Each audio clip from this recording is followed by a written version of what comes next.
Okie dokie, everybody. We're back. Mayday here. Another World Cup playthrough coming at you. We are heading over to the last course to publish, at least in the main field for the World Cup, Coos Golf Grounds, by none other than the Divot Derby King himself, one John Ives, jivesinator. This one ended up published with, I think... what do you have? He had a couple of hours to spare. I think by the time he hit the button, maybe just inside of 2 hours to go until deadline. Take a look at the draw and see he's up there in Group C, which includes Pinnacle Ridge by Victor Lane Sports, Kimbia Quafizi by Reebdug, and Ardfell by A. Granger 12 also in the draw with him. Just trying to take a look here. It says it's an homage to... Actually, I need to back up because he had some preferred settings here, wind-wise, that we should play to. An homage to Pack Dunes. So we will get things set up here in just a moment. I do think I need to go back and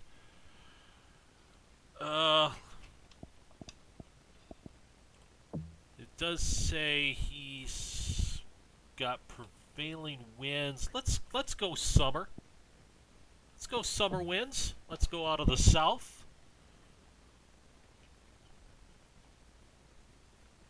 Yeah, we'll play to the summer winds, which are south and default.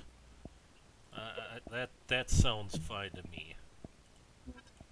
Winds out of the south. Everything else default. Alright. And we'll throw this back on screen and get ready to go here. Hey, Jives is in the house himself, none other than the Divot Derby King. Fresh off of collecting undoubtedly his 279th Divot Derby victory. Yeah, cheers, Rhino. Alright, Hulls.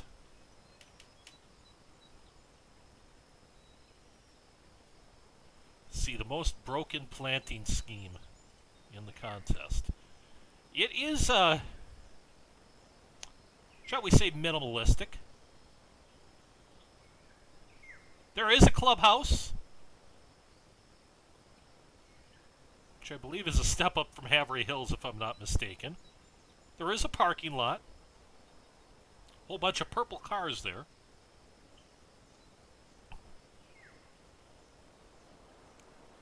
And I see the construction crew is still finishing up. But a lot of this course will, you've got the coast off in the distance, but has not been utilized as such.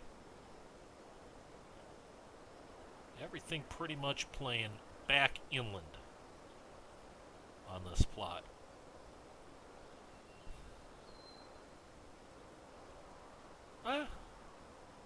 Either inland or through this creek right here.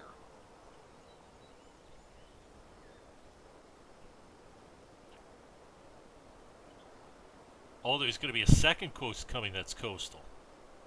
I see. All right.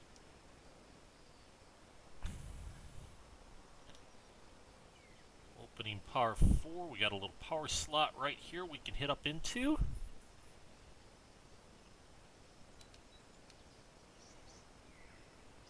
Which is begging us to take it right over this blowout bunker.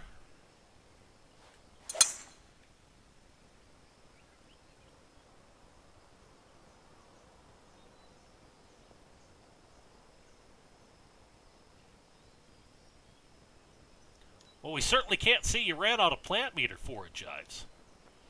Okay, second course we've seen, Bragg Highlands being the other that's used the chipping surround fringe trick. And basically, we mentioned it. All right, see you, Ben. We still got a couple more to go after this, but basically what you're doing here is green spline with the fringe width set all the way to the max. And then, yeah, Pithy did it on Bragg Highlands. No joke. Yeah. And certainly it's not the first time we've seen that. We've seen it occasionally elsewhere. I mean, I go back. I think Arctic Fury was the best I can tell, the first one who did it. I'm blanking on the course name, but it was back in TGC 1. Because I remember seeing it, and it's like, I like that. I'm going to try that on the Neston. Now, mind you, this was pre-spline, so all of this fringe work had to be done with the fuzzy deer square brushes, which was a royal pain in the ass. Not that this is much easier with splines. It's a little easier, but it's still a tedious technique.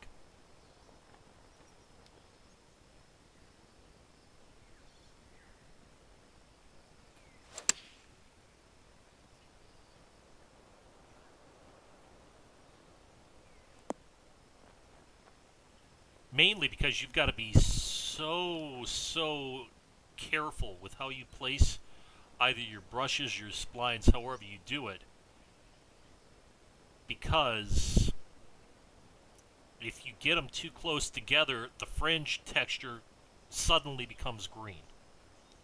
And really, I mean, to be honest, this is the same technique that inspired the Nisita bunkers. It's that same principle. If you think of the old boreal bunker lips in TGC 19 kind of being that same construct, a secondary texture around the main texture, which fringe is to green, then it was kind of the same idea. Well, if we apply brushes that are small enough, can we get just the outside texture without much or any of the inside texture? It's what Arctic did way back in TGC 1 with the surrounds, and that was kind of the genesis for the Nisita bunkers, which them fixing bunkers in PGA Tour 2K21 is something we really can no longer do.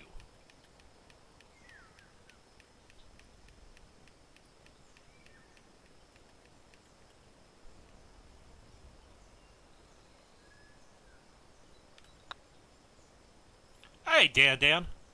How goes it?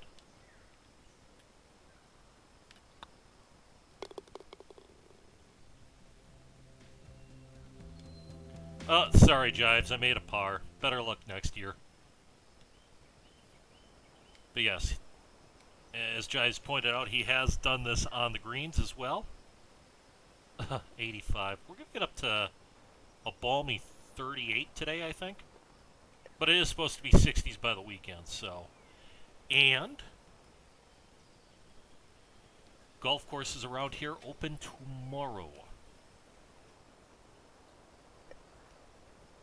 So I'm not sure yet. I might end up partaking in my first round of the year. Okay, Redan green here.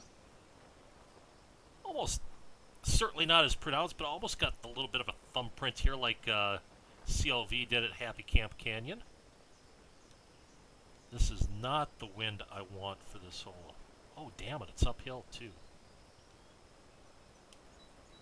Because I want to hit in here and let it funnel down, but that wind is really going to gobble this up, I'm afraid.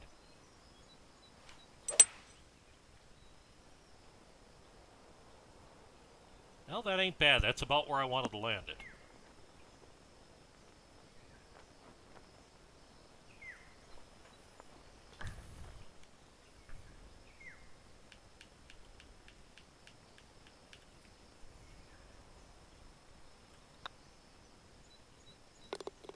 And that's how you play a Redan. Yeah, luckily no snow here, Dan. It's been cold the last couple of days, but...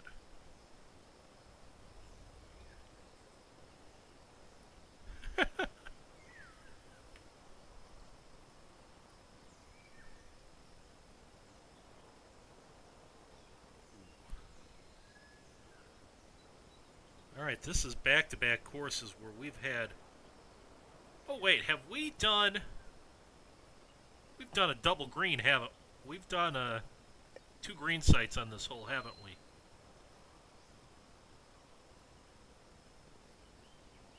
Sure enough, those are 2 green sites. I would assume the bottom one is the far more scoreable of the 2. Because this is kind of beguiling right here. I don't have a helping wind, so I have no aspirations of trying to bomb it anywhere close. I'm just trying to find a layup here. Probably somewhere in here with a relatively flat lie.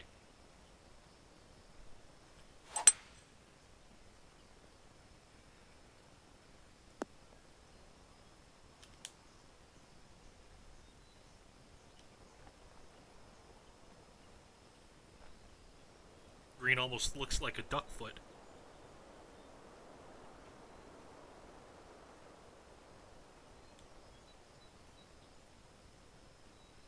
Alright, into the wind. Okay.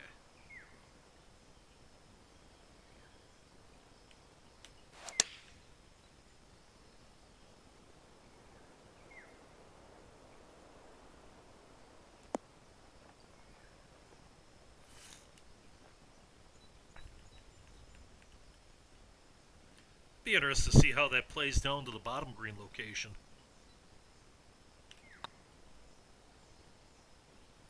Oh, that never came back.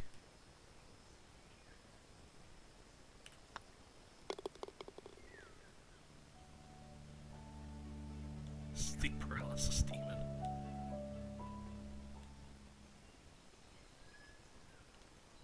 Oh, I tell you what, that doesn't look like it's 60 foot downhill from the tee.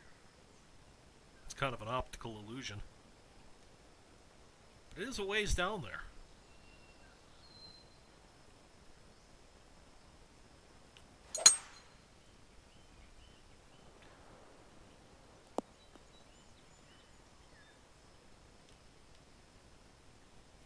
What, you're working on another course?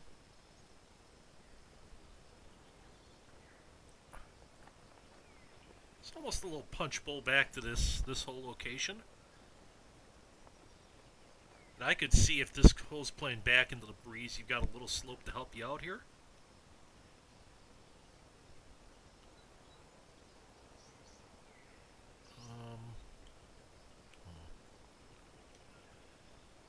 Let's see if we can use some of that slope. Oh, is this like a Quincy Ups? Hey, Terry. A B-Max Falls? Something like that?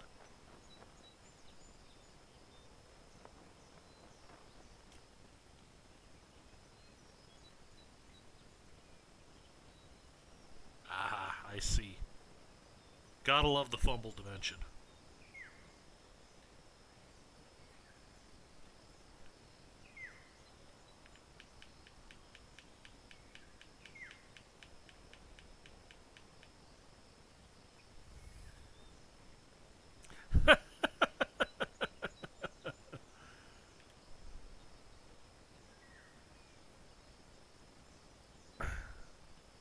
I don't know, Matty, but I'm sure he's enjoying somebody's pasture, if you know what I'm saying.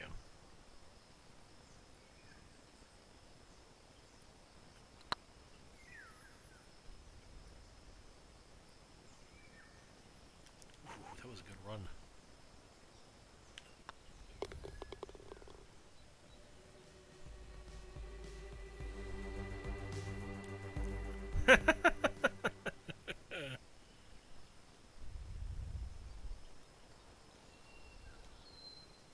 Alright, the massive bunker complex and Dune, your key strategy here, you can bomb it over. Yeah, it probably leaves me a wedge in.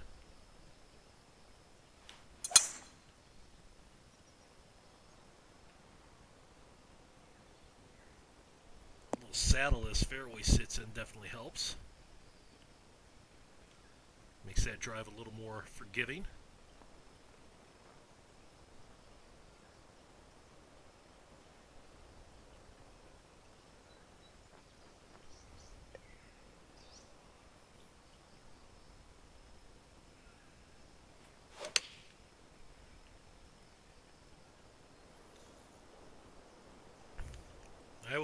curious to see what you do with the coastal side of this plot, Jives, that's for sure.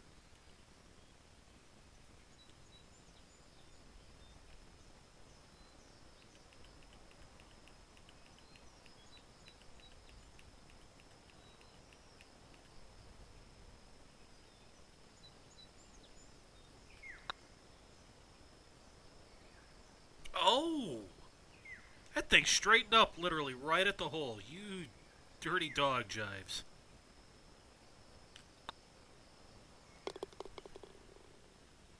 That thing's tracking. Nah, straight.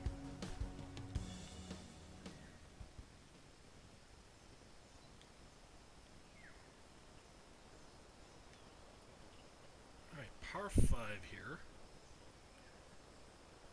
I was about to say, I'm assuming the green was going to be the main defense.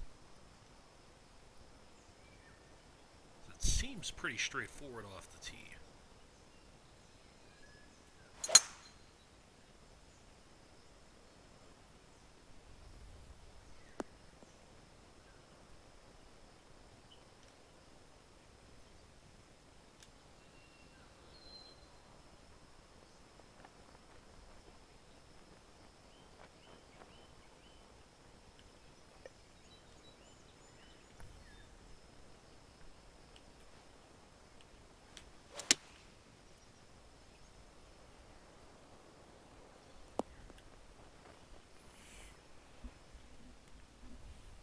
Well, I have yet to make an odd number on the scorecard, so somehow I doubt this one's going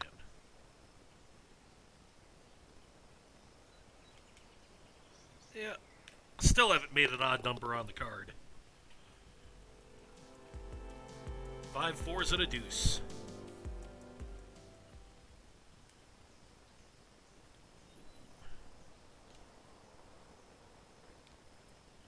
Short semi-blind par 3 here.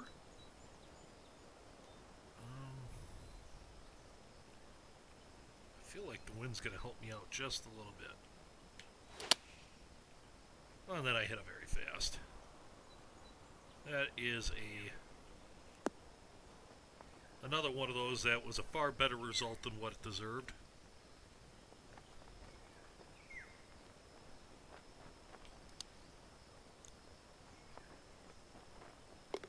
And I still haven't made any odd number on the card.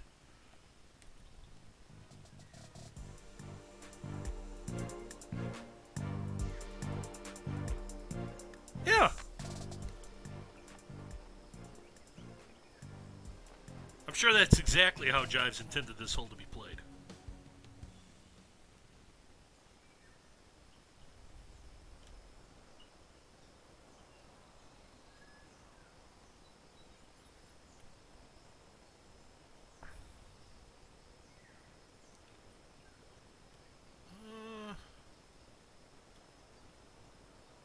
I think I just want to bump the hybrid down there. Make sure I leave myself a full number.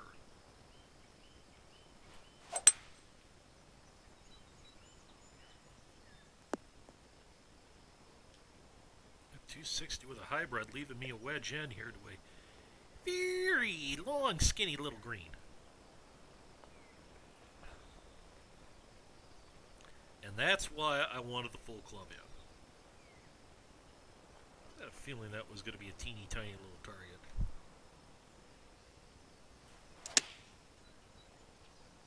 Yeah, I'd rather miss a little right than a little left here. Or a little left than right, excuse me, though this will be a downhill putt.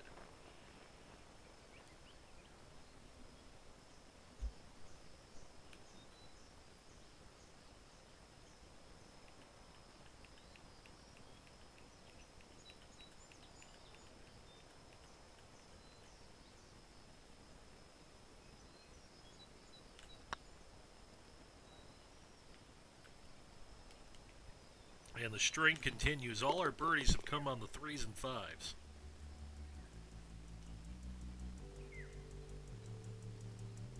Let's see if we can do that. No odd numbers on the scorecard in the front 9. That would be an oddity.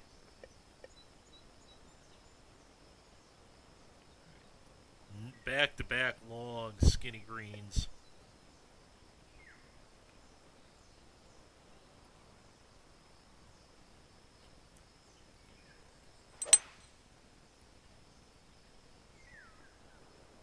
down into the saddle. This should be fun.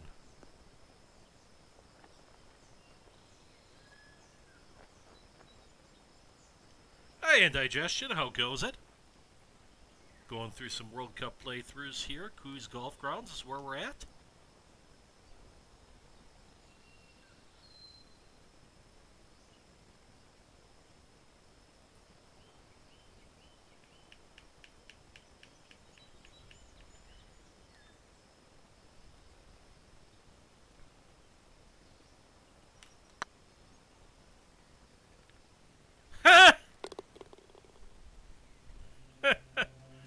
A front 930 without the presence of an odd number on the card.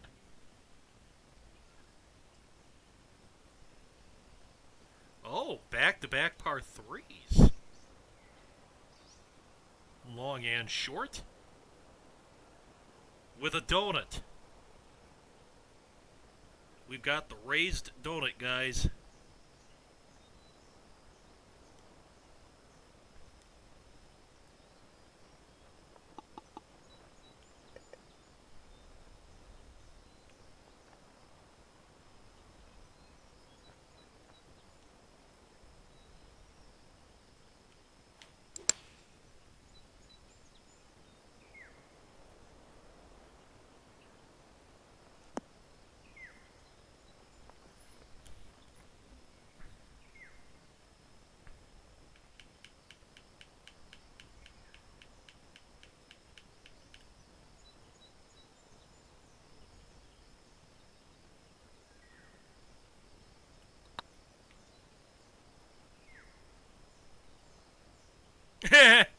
And right on brand.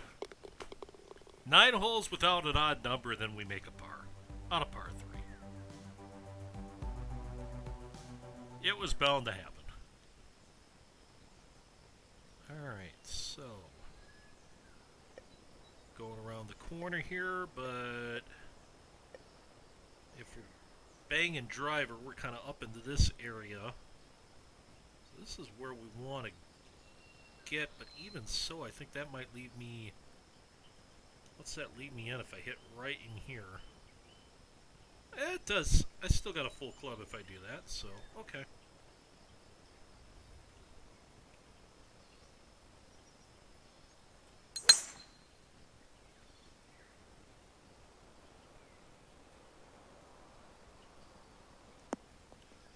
That is not where we wanted to be.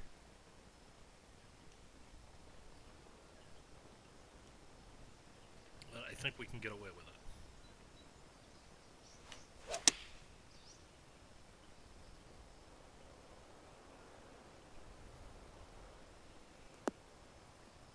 Whoa, sit down.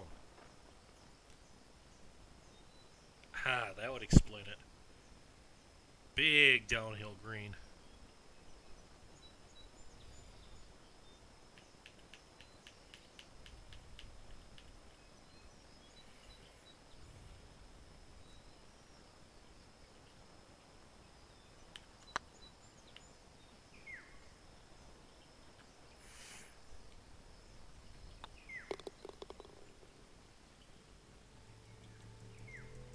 I would say so far, the sculpting has kept me on my toes here. Alright, so... I think the creek really comes into play. The biggest thing is just make sure I don't get too close to the green where I'm stuck with some sort of a partial.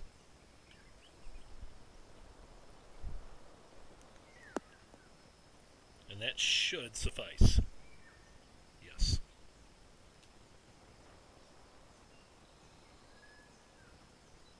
Nice subtle movement to this green. Definitely see where 4 distinct hole locations go.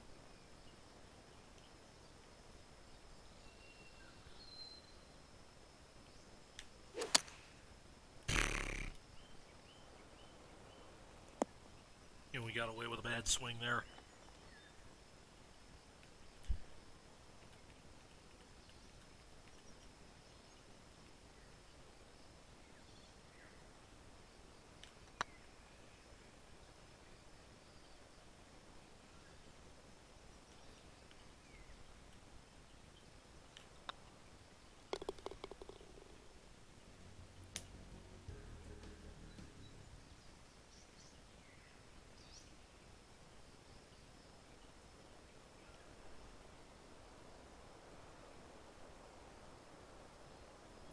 Long par 4 here. Further left you go. The more awkward the second shot is going to be. Maybe you could break it coming that way, but then it's more of a forced carry. Alright.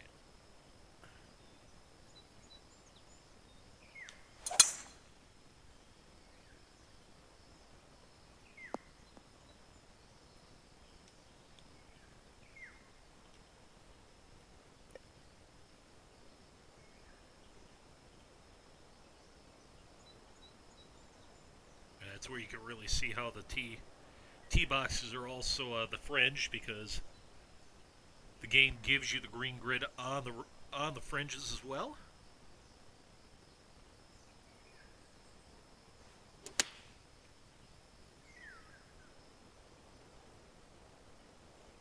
Ah, ha! I see what we've done here with this river.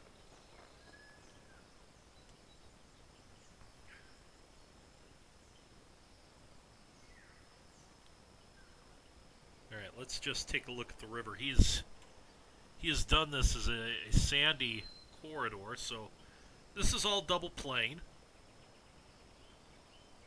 The double plane water trick to get the textures you have planted to wear through. And it also looks like, yes, we have used Doubtful's multi-water plane trick to get the step down effect with the creek, since we cannot tilt water panes. It's tedious, but it is an effective look, and it's kind of a natural look too, because if you think a creek, it isn't stone flat. It's going to have some tilt toward it as it runs out toward the body of water. In this case, this little river here. God, that had to be a lot of water panes there at the end. Holy smokes. About 30 foot of elevation change, okay.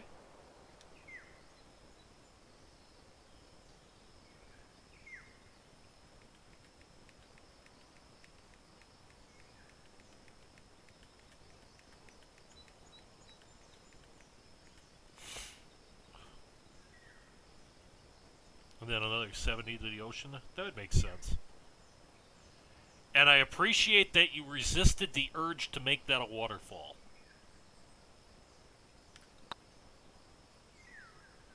I feel like some guys would have just gone straight waterfall there once they got to the edge of the plot.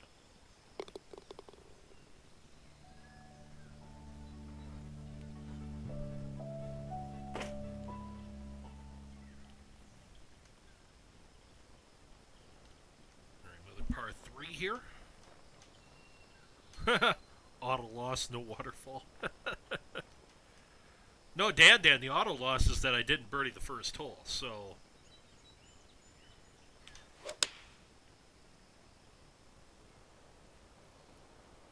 I mean, that was already the kiss of death right there.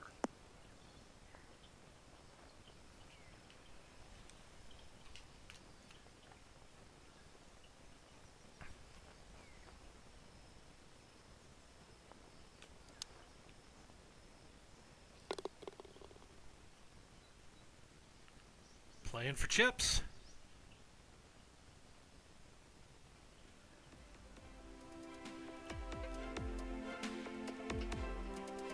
It's our second chip in birdie of the day. Both on par 3s, coincidentally.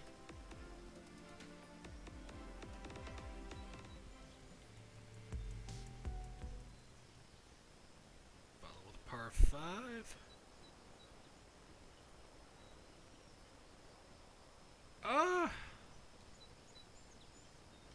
I'm not the greatest judge of that because my game has been so wildly inconsistent as of late.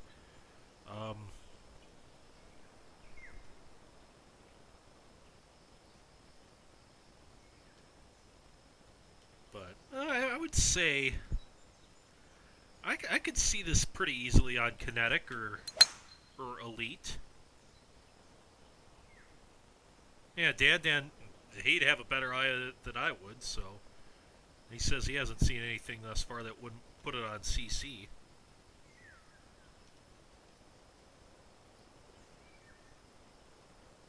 Another really skinny green here.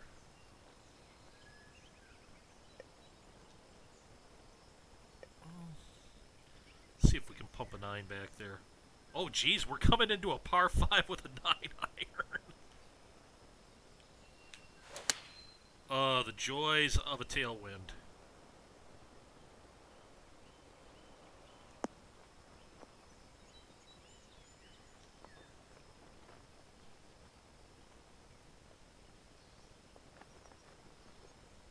Yeah, I haven't even checked that closely to see what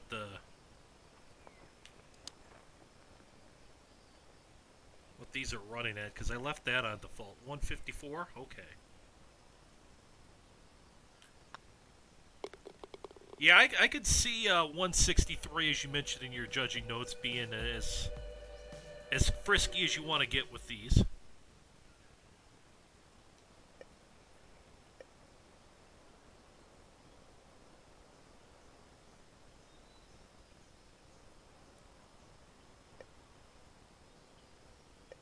How far do I want to lay back here is the question.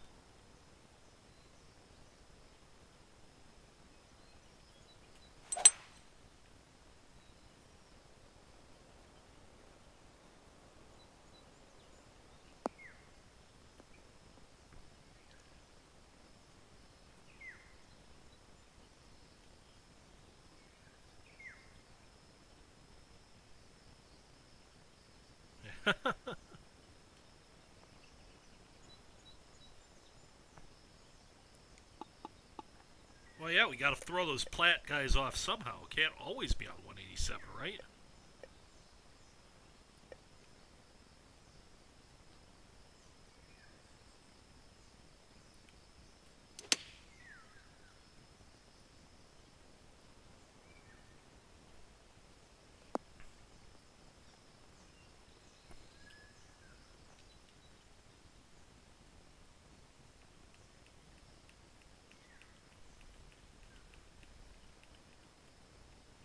A lot of movement in this putt.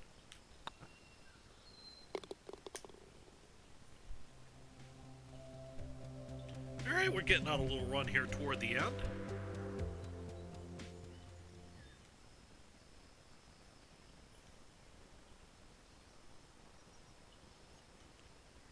Followed up with a long par 4 back into the wind. Give them 101s. They'll love that.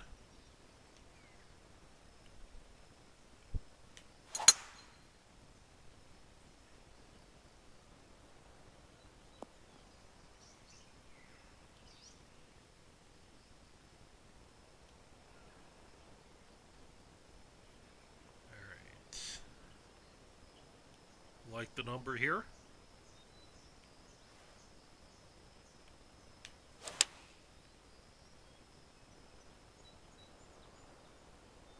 Oh, did not like the result. That needs a big kick. Trickle.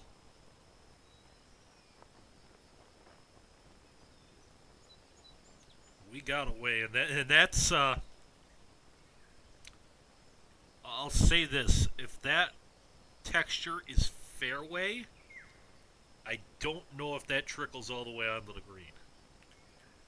That's where I think the difference, the use of the green fringe, comes into its own.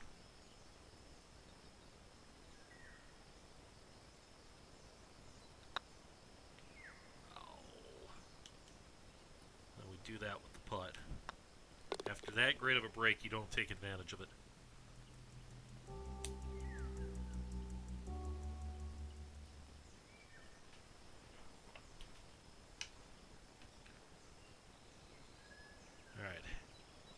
Heading down the home stretch here at Coos Golf Grounds. We'll be going through a couple of our alternates next.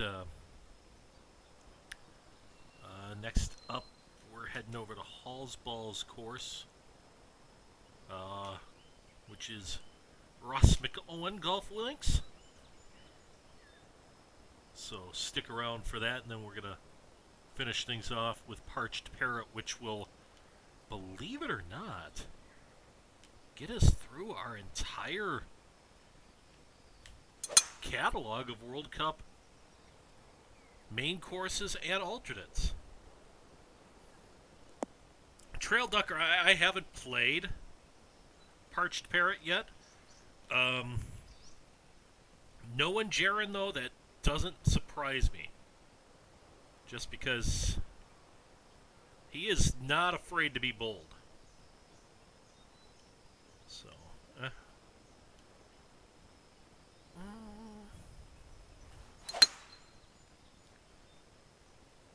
let's see, can we get all the way back there? Nope. Yeah, it was worth a try, though. I think it's been a very fun play, though, Jives.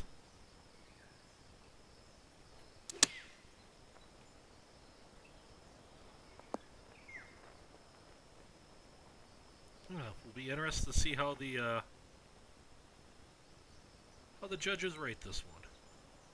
So I do think there's a lot of fun shots on this course. All right, there we go. Coos golfing rounds. A tiny little 62. And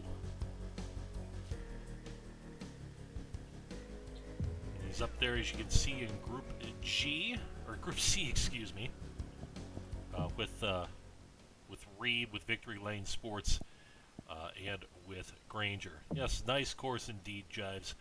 All right, quick break. When we come back, Ross McGowan Golf Links by Hall's Balls, one of our alternates. So don't go anywhere. We'll be right back.